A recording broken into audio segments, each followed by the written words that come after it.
नमस्कार, मैं हूं मंगलेश्वर और इस समय चुनावी माहौल है। लोकसभा चुनाव चल रहे हैं और जैसा कि देख रहे हैं कि 1 अप्रैल से सारी मतलब राजनीतिक पार्टियां जो हैं प्रचार प्रसार के लिए चुनाव मतलब लोगों के बीच में आ गई हैं। और हम बात कर रहे हैं कांग्रेस की बात मैं इसलिए कर रहा हूं कि कांग्रेस इस समय मतलब काफी पशोपेश में है और इस बार पूरा जोर लगा के रखे हुए है कि इस बार भाजपा को है किसी तरीके से 400 का जो जो आंकड़ा बताया जा रहा है उसको पार नहीं होने देना है। तो मैं जबलपुर में हूँ। जबलपुर में आज हमारे पास कांग्रेस की जो प्रत्याशी हैं दिनेश यादव जी, हम उनसे बात करेंगे। इन्होंने एक नया ही मतलब शुरुआत करी है चुनाव की। तो मैं बताना नहीं चाहूंगा, मैं इनसे ही पूछूंगा कि इस बार जो दिनेश जी तो इस बार मतलब क्या है, कुछ नया कुछ संदेश लेके पहुंचे जनता के सामने? नहीं, बहुत कुछ है।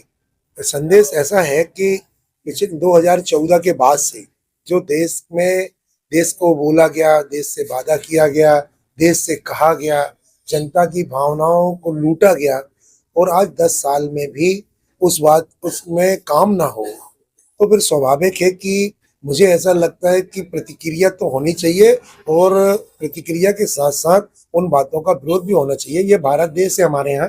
हम बचपन से अपने घर और परिवार और खास तौर पे जब हम प्राइमरी स्कूल पढ़ते थे तो हमारे टीचर्स कहते थे कि झूठ ना बोलना, झूठ बोलना कभी ना सीखना। हम छोटे से बच्चे जो हमारे घर में 5-7 साल 10 साल के रहते हैं, अगर वो झूठ बोलते हैं तो माता पिता उन्हें डांटते हैं और आज हम बहुत बड़ी-बड़ी झूठों का सामना कर रहे हैं।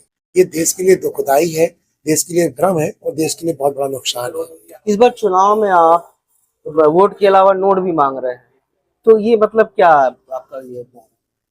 वोट की जगह नोट हमें जो मांगना पड़ा, ये हमारी मजबूरी हुई। आप सब जानते हैं कि हमारे कांग्रेस के खाते सीज कर दिए गए, जबकि उनमें 1,1200 करोड़ रुपए ही था। दूसरी तरफ भारतीय जनता पार्टी के खाते में आज की तारीख में 8,250 करोड़ रुपए हैं और ये जो पैसा का जो डिफरेंस है, मतलब भारतीय भाजपा हम लोगों को परेशान करके ये चाहती नहीं कि निष्पक्ष चुनाव हो। और जैसे केजरीवाल जी को पर जो आरोप लगे हैं वो पहले के थे और अगर जब आपने सत्येंद्र जैन जी को गिरफ्तार किया, कार्रवाई की और मनीष सिसोदिया जी को गिरफ्तारी की, उसी समय तो केजरीवाल जी का नाम आ गया होता। यदि मान लो कुछ ऐसा था उस दिन तो आपको उसी समय कार्रवाई करना था, आपने नहीं की मतलब जो बाद में केजरीवाल जी के खिलाफ ये कानूनी दस्तावेज तैयार किए गए और ये बात को इंतजार किया गया कि चुनाव कब आएंगे, क्योंकि केजरीवाल जी का जो प्रभाव बढ़ रहा था, जैसे दिल्ली है, हरियाणा है, पंजाब है और जब से इस तरफ गुजरात में जब प्रभाव, तो इससे भारतीय जनता पार्टी विशेष तौर पे, मैं तो खुलेआम बोल रहा हूँ, मोदी जी घबराए और इन्होंने जानबूझ के उस व्यक्ति को बंद किया। अब जब इस व्यक्ति को बंद किया है तो स्वाभाविक है कि ये जनता में आक्रोश बनेगा, क्योंकि आज तक बहुमत, इतना प्रचंड बहुमत किसी और व्यक्ति को नहीं मिला जितना दिल्ली में केजरीवाल जी को 2-2 बार मिला। और ये जो प्रचंड तो आपने किसी नेता के साथ कार्रवाई नहीं कर रहे, आप नेता की अवहेलना नहीं कर रहे, बल्कि जनमानस के साथ, मतदाता के साथ उसकी अवहेलना कर रहे हो जिसने अपना विश्वास किसी के प्रति दर्ज किया था। अब चाहे वो दिल्ली का मतदाता हो, चाहे हरियाणा का मतदाता हो, चाहे वो गुजरात का मतदाता जो मन बना रहा था, वो सारे वो मतदाता एक नहीं, वो तो पूरे भारतवासी हैं। और भारतवासियों के बात समझ में आ गई है कि आप कह जरूर रहे हो पर आप चुनाव को कहीं ना कहीं डिस्टर्ब करना चाहते हो अपनी ताकत पर, अपनी शक्ति के बल पर। इसलिए जनमानस आज खिलाफ में है। नहीं, अभी लेकिन कांग्रेस की बात करते हैं अपन, तो कांग्रेस की बहुत से, अभी जैसे छिंदवाड़ा की बात करते हैं, वहां पे कमलेश शाह चले गए और अभी वहां के जो वहां के जी थे महापौर जी, और जबलपुर की बात करते हैं, जगत बहादुर अन्नू भी चले गए। तो क्या बात ऐसी कि कांग्रेस भाजपा मतलब की तरफ जा रही है? नहीं, बहुत बढ़िया। ये लोग एक्चुअल भाजपा की तरफ जा नहीं रहे हैं, इनको सिर्फ दो ही चीज में जा रहे हैं, या तो इनको डर दिखाया जा रहा है या इनको लालच दी जा रही है, इसके अलावा कोई दूसरा कारण नहीं है। अच्छा, एक बात बताइए आप, अगर 400 पार जैसे माहौल बनाया जा रहा है और मैं भारतीय जनता पार्टी के वरिष्ठ नेता करे इस बार 400 पार, अरे 400 पार तो छोड़ो, जो जो बहुमत 272 के ऊपर जाता है ना, वो भी दूसरे दलों की जरूरत नहीं समझता। ये तो सिर्फ माहौल बनाने के लिए, हर दिन एक सिबुगा छोड़ने के लिए पब्लिक को अपनी प्रोपोगेंडा प्रोपोगंडा है और अपने कर किया जा रहा है, जबकि हकीकत कुछ और है। हकीकत ये है कि भारतीय जनता पार्टी का वो कार्यकर्ता, मैं भी एक कार्यकर्ता हूँ, कांग्रेस का बहुत छोटे से निकला हूँ, मेरी सहानुभूति चाहे वो कोई भी राजनीतिक दल हो उसके जमीनी कार्यकर्ता के प्रति रहती है, क्योंकि वो बहुत मेहनत करता है, तन मन धन सब कुछ लगाता है।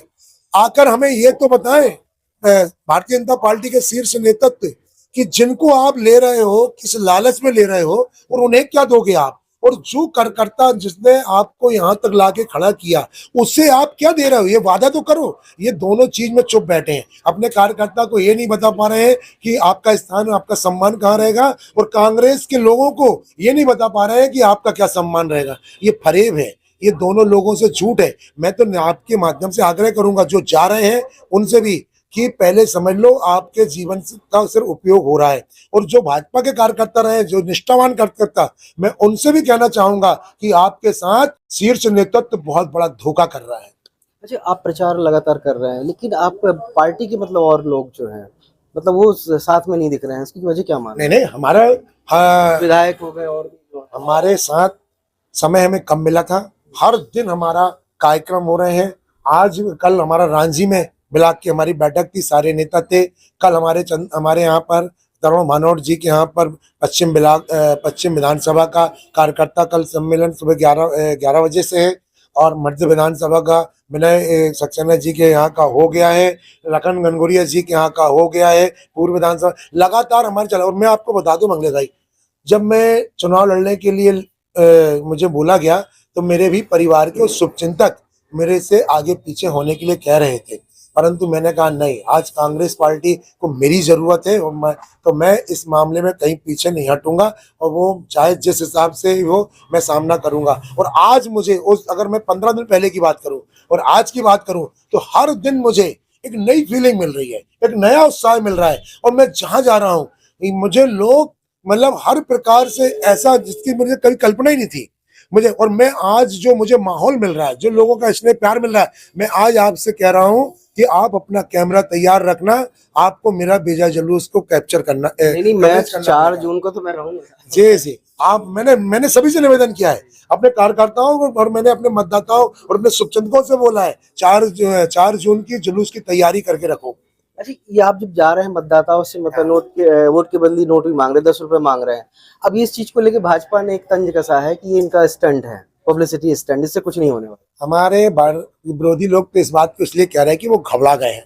आप बताओ, हमने जैसे पहले भी चर्चा आपसे कर ली कि हमारे सारे खाते सीज हो गए हैं, निर्वाचन आयोग की बहुत से नियम है। आज मेरे पास उतना पैसा मेरे पास व्यक्तिगत नहीं है भाई, ये भाग्य का खेल रहता है। हमारे जो विरोधी दल के प्रत्याशी हैं उन्होंने ऐसे परिवार में जन्म लिया है जिन्होंने खुद वर्तमान में स्वयं की संपत्ति लगभग 35 करोड़ रुपए की दिखाई है, और मैंने उस परिवार में जन्म लिया है जहां मेरे पिताजी ने मेरे पास सिर्फ खुद का रहने के मकान के अलावा मुझे कुछ नहीं दिया। जो कुछ भी मैं कमा पाया, अपने बच्चों को पढ़ा पाया, 2 बेटियों की शादी कर पाया, जो मेरी हैसियत रही हो। और आप बहुत अच्छे से जानते हैं ना, मेरे यहाँ पर बिल्डरशिप का काम है, ना कोई ठेकेदारी का काम है, ना मेरे कोई अवैध काम है, ये है ही नहीं। मैंने पूरा जीवन बहुत ईमानदारी और महाजनी में जिया। आज भी मैं जहाँ बैठा हूँ ये मेरा महाजनी मेरा परिवार है, सामने ही मेरा जन्म स्थान भी रहा है। तो मेरे व्यापारियों की मुझसे सहानुभूति है, और जब उनने पेपर में ये पढ़ा कि कांग्रेस के सारे खाते सीज करिए तो वो बेचारे इस बात के लिए चिंतित हो गए कि आखिर मेरा दिनेश, मेरा बचपन का नाम दिन्नू भी है, कि मेरा दिन्नू ये चुनाव कैसे लड़ेगा। उन सारे लोगों ने इस बात के लिए मुझसे कहा चिंता मत करना बेटा, और चिंता मत करो भैया, मोदी सरकार खाते सीज कर सकती है, परंतु तुम्हारे लिए अभी मेरे जेब खुले हैं, और उन्होंने मुझे भरपूर सहयोग। अभी कितना कलेक्शन हो गया अभी तक बहुत है। मैं हर दिन मुझे कहीं 50,000 के ऊपर, कहीं 60, कल भी मैं अब देखिए निर्वाचन आयोग इस पे बोलना। बिल्कुल मैं पूरे हिसाब दूंगा। नहीं, आप खुलासा कर रहे हैं, कोई ऐसा ना भी निर्वाचन नहीं, हर दिन मुझे कभी 25,000, कभी 41,000 के आसपास, ऊपर के भी आंकड़े हैं। आयुष, परसों का कलेक्शन कितना था?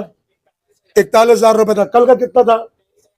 23,700। मतलब मैं जहां जा रहा हूँ हाँ, बल्कि मुझे झिझक लग रही। मेरे यहाँ बेचारे वो हमाल काम करते हैं, कुछ हमारे ऑटो वाले काम करते हैं, जो मेरे से सहयोग मांगते हैं हमेशा। चूंकि मैं एक बिगाड़ से व्यापारी हूँ, सेठ हूँ, मैं उनके मालिक हूँ, तो वो करते हैं, परंतु वो मुझे झिझक रहे हैं। वो कह रहे हैं भैया मैं 10 रुपए नहीं, आप मुझसे 500 रुपए लो। मुझे कुछ थोड़ी सी झिझक लग रही है कि ये मजदूर रहती है। नहीं, आप ये मतलब उस समय की याद आ रही है जब शरद यादव जी भी चुनाव लड़े थे तो पब्लिक ने उनको मदद करी थी, तो वही चीज मतलब आप भी।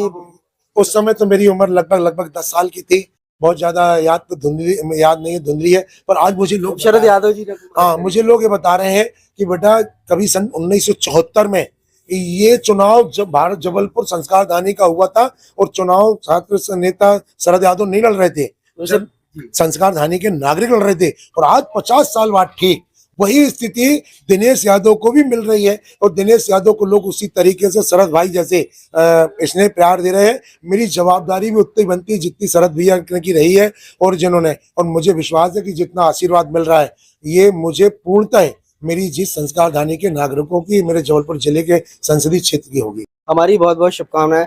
तो ये दिनेश यादव जी थे। तो जैसा कि मैं बता रहा था कि शरद यादव जी ने जो 74 का चुनाव यहाँ से लड़ा था, तो उस समय भी जनता ने उनकी मदद करी थी, जनता ने उनको अपने पास से पैसे निकाल के दी थी और उसी चीज को लेके मतलब दिनेश यादव जी भी गए हैं। तो कहीं ना कहीं ये बहुत अच्छी चीज है और इसका शायद आगे उनको फायदा भी मिले। तो हमारी भी शुभकामनाएं। मंगलेश्वर।